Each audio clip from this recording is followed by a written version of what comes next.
The near collapse 2 years ago of the entire banking system and the ensuing recession shook the wider public's confidence in all banks.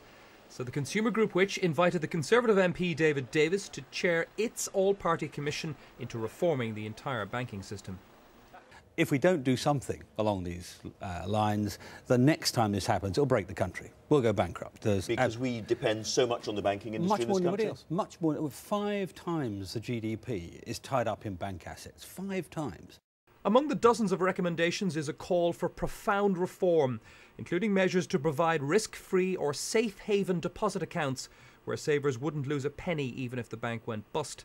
The Commission also wants living wills, where banks in trouble have a plan for their own demise.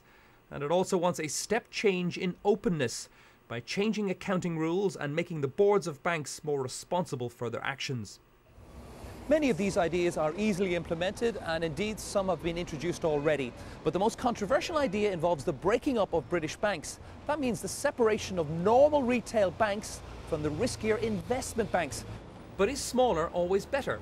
We've seen a lot of smaller building societies in the UK find it quite difficult to trade just now, and equally across Europe. In Spain, again, another example where smaller banks have found it a little bit more difficult than larger banks to trade in a very difficult recession.